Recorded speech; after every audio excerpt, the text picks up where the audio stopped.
Kasila sa Ginoo. Yes, basta doon ka sa kanang pagtuloy ka sa Ginoo, lahi. Mao. May istorya pa ning isa. Istorya pa guro. Bulat na gidya tayo, maganda lagi tayo. So, mo na to kaya sa may buhaton na po. Aron man nadawatan na to nga to ang Diyos. So, doon na po upat na po kabutang. So, karon tinga nakailan naman ta sa plano sa atong Diyos, buhaton giday nato kini upat ka butang. Tungan din kay ang una is iliso ang imong kasing-kasing sa Diyos ug paghinulsol. So kini day paghinulsol te is dili day ni siya pagbasol, dili sad kini siya pag-usab sa atong batasan. Ang paghinulsol day te, pag-usab day kini siya sa atong hunahuna. Kay kaniadto te ni talikod ta sa tuang Dios, nagbuhat bata sa maayo ug sa dawtan, murag nahilayo ta sa Dios. Nahilayo sa Dios ang atong hunahuna. Ano sa Mateo 4:17, pag hinulsol mo kay duol na ang ginharian sa mga langit. So kini day pag hinulsol dili day kini siya murag yan New Year's resolution.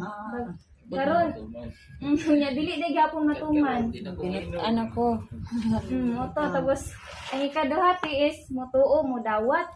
So ang pagtuo ti dili day kini siya pagtando-tando lang o pag-uyon o pagdayeg ba. Kay for example kung hatagan ta og relo. Musabay mo kini siya. Amin sa amin.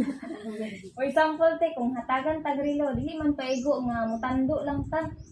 Tapos muuyon ta sa iyang gihatag kanato unya kung dili nato dawaton dili mato dayon kinahanglan dayto nga atok kana siyang dawaton. So sa Juan 1:12 pan sa tanang gidawat niya gihatag niya kanila ang katungod nga mahimong mga anak sa Dios sa mga mutuo ngadto sa iyang ngalan. So pwede ba ti mo kuan ko nimo to niya kuno nga mutawag ta sa ngalan sa Ginoo. Yung direksyon. Sige. Sige. Sige, mutawag sa ngalan sa Ginoo te. So, ang buhaton nato is mutawag sa ngalan sa Ginoo, mamaliit katulo lang te. Nanay lang patawag sa ngalan sa Ginoo te. Oh, Ginoong Jesus. Katulo te, sabayan na nato. Ano lang ito? Amen. Brother Tracy. Oh, Ginoong Jesus. Oh, Ginoong Jesus. Oh, Ginoong Jesus. Ay, ikaw na po, wala pa makano. Wala pala ito.